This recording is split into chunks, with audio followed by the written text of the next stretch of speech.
In this video, I'm going to talk about 10 signs of an unhealthy and destructive relationship, and I'm also going to talk about how I struggle with these issues.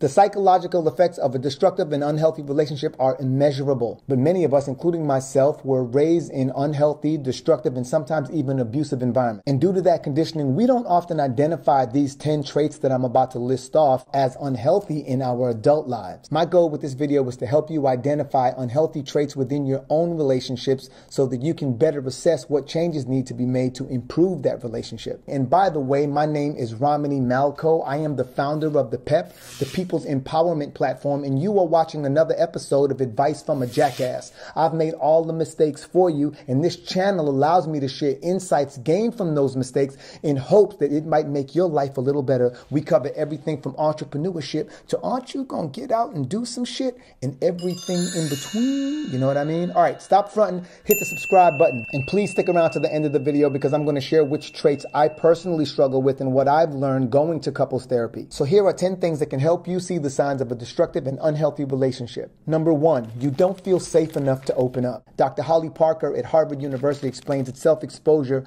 is extremely risky, but if received correctly, it can open the door to really loving and fulfilling relationships. But on the other hand, the risk of that vulnerability heightens the emotional backlash if your partner is impatient or insensitive to your vulnerability or unforgiving. Number 2, your partner is dismissive of your interests and maybe even your social life. It can be oppressing when your partner is not willing to try new things, which can cause a relationship to become stale and unfulfilling. Number 3, waiting for someone to change. People don't change until they're good and ready to change, and sometimes even long after that. This is not always their fault. Changing is perhaps one of the most difficult parts of the human condition, and it is unhealthy for you to sit around waiting for someone to change who may never. But on the other side of that, it is also unhealthy for you to expect or pressure someone to change, especially when you're asking them to change things about themselves that was there before you had even gotten into a relationship. Number 4, there is a lack of emotional support. If you find that every time something happens, whether good or bad, you immediately want to tell someone other than your partner, it may be a sign that that person is not providing the emotional support that you need. Number 5, lying or compulsive lying. Sometimes lying frequently occurs in a relationship after a communication breakdown. A person may start to say things that are untrue to avoid unnecessary conflict. This is especially so with couples who fight a lot, but it's also common amongst kids who have parents that overreact to things. And sometimes you and your partner may just be telling lies to achieve your own means. Regardless, lies erode trust, which is at the very foundation of a healthy relationship. When someone lies compulsively, they leave no opportunity to build a bond as there is no truthful foundation. And a lot of times they're lying to keep the peace or be accepted or because it's easier. Yet these actions end up pushing people away. And here's what's funny. It's not always about the lies that you tell someone. Same goes for people who consistently lie to themselves. Again, there is no foundation to build upon. Number 6, you're not getting enough space. A relationship is an entity of itself outside of the two people involved. Therapists suggest that you and your partner should still have lives outside of each other unless you're in quarantine. You should also be supportive of each other's activities. If a partner tries to make you give up certain activities because they cannot be a part of it, this can come off as controlling at times. Dr. Terry Orbich is a clinical psychologist and a research professor involved in a 25-year study following 373 married couples beginning in 1990. The study was entitled The Early Years of Marriage Project, and unfortunately 46% of those couples have since been divorced. During her research, Dr. Orbich found that about 30% of spouses claimed that they didn't have enough privacy in their relationships. Furthermore, of those who reported being unhappy, 12% of them said it was due to lack of privacy. However, if you are constantly and purposefully looking for things to do that do not include your partner, there may be deeper issues that you are running from. Number 7, lack of meaningful affection.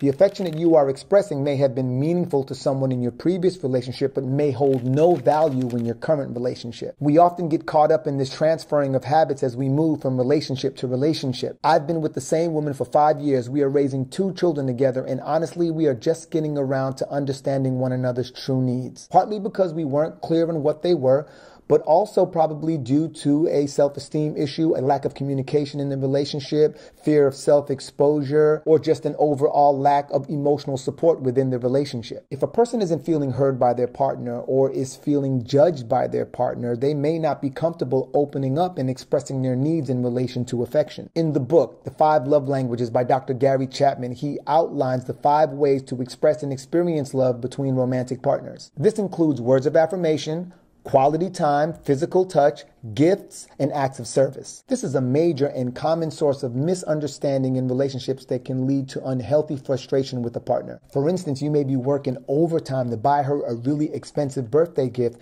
whereas she might have preferred you spent that quality time with her. Number 8 is a doozy, the fear of being single. An article posted in the Journal of Personality and Social Psychology in 2013 discussed the findings of over 7 studies involving the fear of being single. Altogether, the 3 researchers concluded that the fear of being single was a significant predictor in settling for less in romantic relationships, even after accounting for constructs typically examined in relationships such as attachment anxiety. On the topic of anxious attachment, which can also contribute to fear of being single, it runs really deep because it usually starts in early childhood due to the primary caregiver's inconsistent care or their inability to make the child feel safe consistently, or maybe a lack of affection, or it just might be negligence. And the crazy thing is this can go undiagnosed because a lot of parents mistake their child's anxious attachment for just a deeper love. This is from a really interesting article titled Understanding Insecure Anxious Attachment by Joyce Collette. And don't worry, the link to this article is also in the description. Joyce goes on to explain how this anxious attachment manifests in adulthood. Adults become critical, insecure, constantly seeking approval and reassurance, yet nothing helps to relieve their self-doubt. In relationships, they're often preoccupied with the idea of being dumped. They rarely trust their partners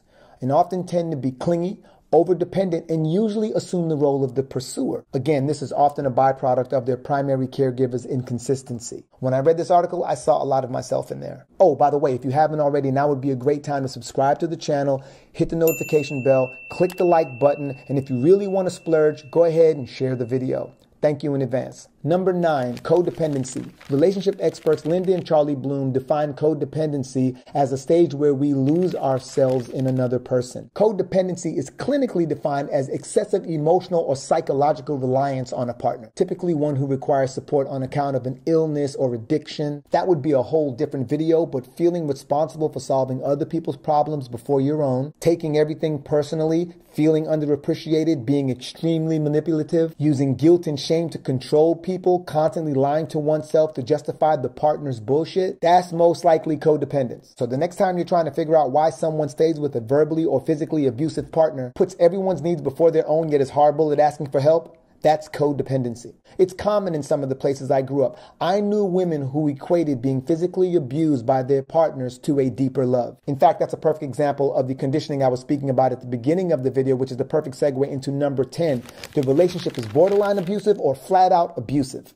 Interrupting while you talk, undermining of your ideas or your endeavors are all quiet assassinations of your character and can lead to self-esteem issues that may take a long time to fix. At the very extreme case, it escalates to physical abuse. And I don't think I need to harp on this, but if you are a victim of domestic abuse, please call the National Domestic Violence Hotline. That number is 1-800-799-7233. That is 1-800-799-7233. They will give you a referral to counseling services and support groups in your area. So what do? Do we just keep running from relationship to relationship? Stay single or stay in an unfulfilling relationship? Therapists suggest that we should try being honest with ourselves without being judgmental. Okay, so right here, right now, let's give it a shot.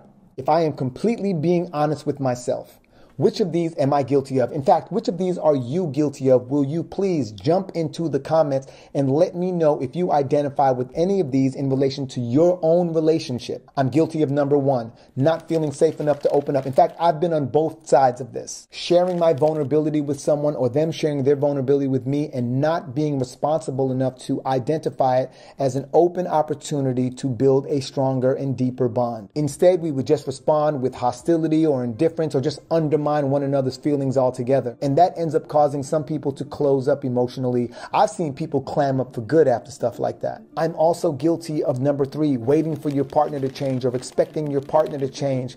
Healthy love is fostered in loving a person as they actually are, rather than loving them for what you believe they are supposed to or could or should be. I have consciously and subconsciously dated people for their potential. And the sad thing is, their potential in my eyes may have been completely different from their potential in their own eyes. That's extremely unfair. It is toxic. And I've been guilty of it on numerous occasions. Most of us are navigating through life completely oblivious to the fact fact that this behavior is not typical, nor is it healthy. And if these issues stem from your childhood, your relationship can seem perfectly healthy, and then a simple shift in dynamic can trigger all of these symptoms for years to come. Listen, I am not qualified to counsel any couple on relationships or marital affairs. In fact, after shooting this video, it's become quite obvious that I could probably use some more counseling myself, but if you ever take any advice from a jackass, please take this advice. And please don't forget to hit the subscribe button and notification bell.